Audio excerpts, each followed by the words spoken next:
I loved playing around with Snapchat filters, especially the ones that added fun animations to my face. It was a great way to kill time and have a laugh with friends. One night, as I was lounging on my couch, I decided to check out the new filters that had been released. Scrolling through, I found one I'd never seen before. It was a simple filter that added a vintage, sepia-toned look to the screen. Intrigued, I selected it and pointed the camera at my face. The filter worked as expected, giving my image an old-timey feel. I took a few snaps, laughing at how different I looked. Then, I noticed something strange. In the background of my snap, just over my shoulder, there was a faint figure. It was hard to make out, but it looked like a person standing behind me. I spun around, heart pounding, but there was no one there. I dismissed it as a glitch and went back to the filter. But every time I took a snap, the figure appeared, growing more distinct with each photo. It was a woman, dressed in old-fashioned clothes, her face pale and expressionless. I showed the snaps to my friend Megan, who was equally freaked out. Maybe it's a bug with the filter, she suggested. Try it without the filter and see what happens. I switched back to the normal camera and took a photo. To my horror, the woman was still there, standing closer now. I dropped my phone, my breath coming in short gasps. Megan's face mirrored my fear. "Okay, this is seriously creepy," she said. "Maybe it's some kind of augmented reality prank." I wasn't convinced. Something about the woman's eyes, or lack thereof, made my skin crawl. They were just dark, empty voids. I decided to delete the snaps and restart my phone, hoping that would fix whatever was wrong. When I reopened Snapchat, the filter was gone, no longer in the list. I felt a moment of relief, thinking maybe it had just been a weird, temporary glitch. But then my phone dinged with a new Snap notification from Megan. I opened it, expecting another funny face or comment. Instead, it was a video. Megan was sitting in her room, looking terrified. Behind her, in the dim light, the same woman stood, her dark eyes fixed on the camera. "Megan, get out of there," I texted frantically. She didn't respond. I tried calling her, but it went straight to voicemail. Panicking, I grabbed my keys and drove to her house, which was only a few blocks away.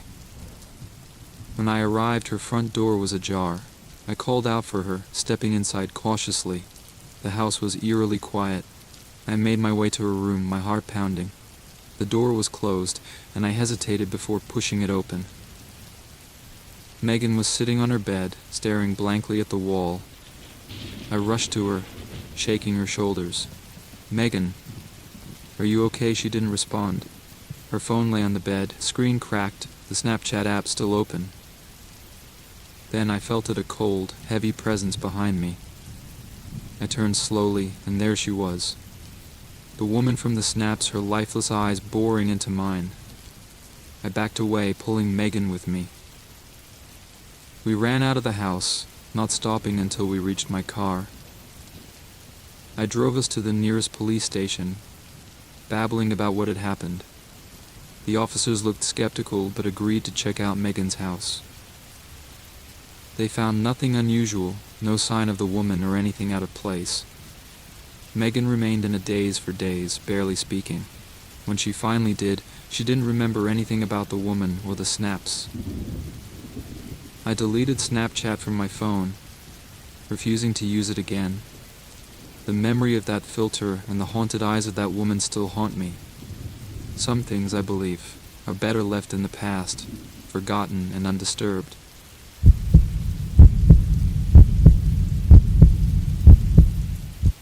It started as a typical night of scrolling through Snapchat, sending snaps back and forth with my friends. I was lying on my bed, the soft glow of my phone illuminating the dark room. One of my closest friends, Lisa, had sent me a snap with a funny filter on, and I laughed, sending one back with a goofy face.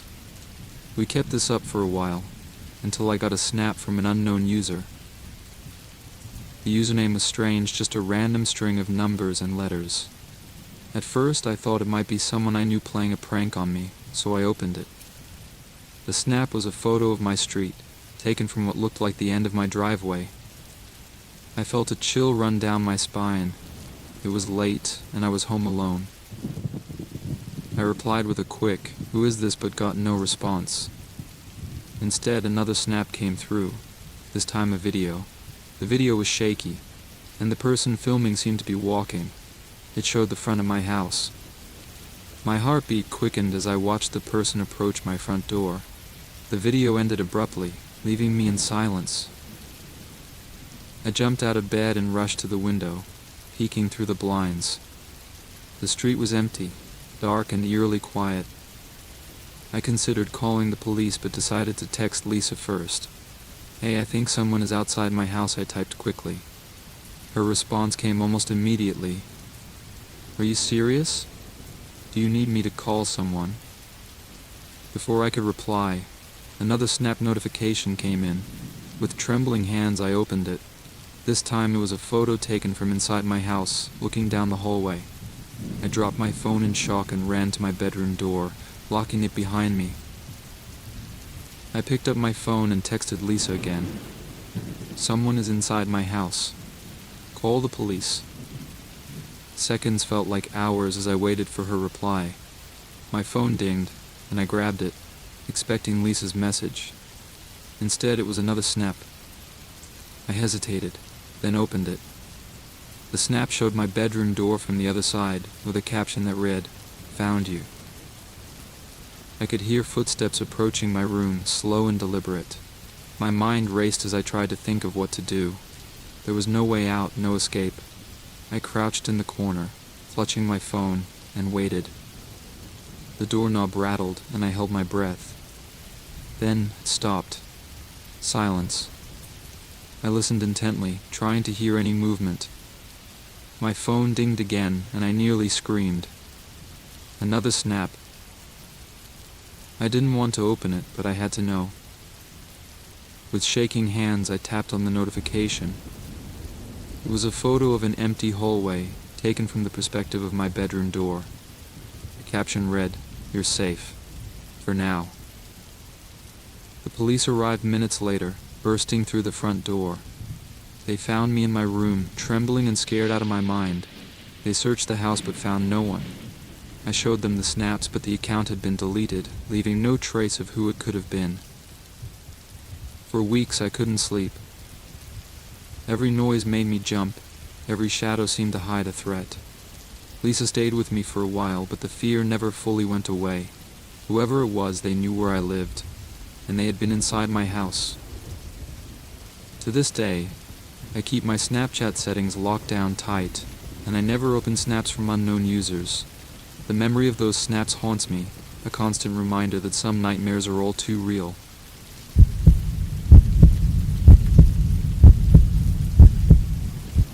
It was a normal Friday night, and my friends and I had gathered at Emily's house for a movie marathon.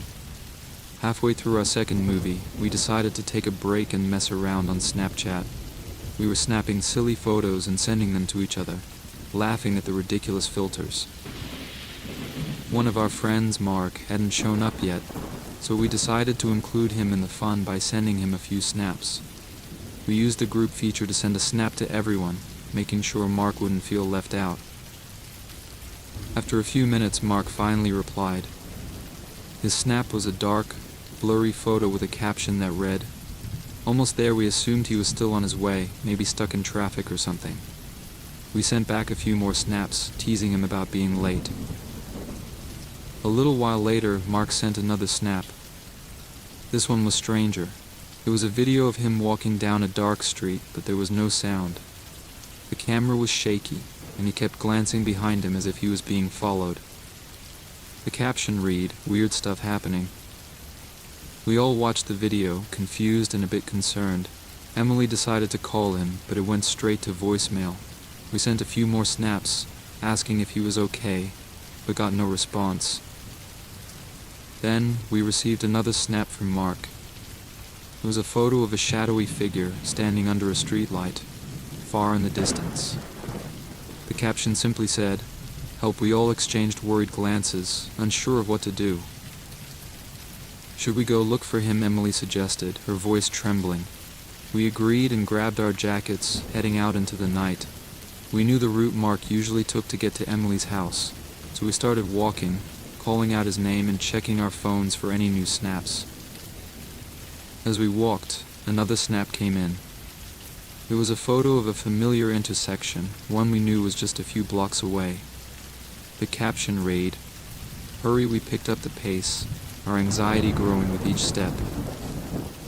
When we reached the intersection, we saw no sign of Mark. The street was deserted, the only sound the distant hum of traffic. We called out for him, our voices echoing in the stillness. Then, another snap arrived. This time it was a video. Mark was running, the camera bouncing wildly. He was breathing heavily, and in the background we could hear faint whispers. The video ended abruptly, and we stood there, frozen in fear.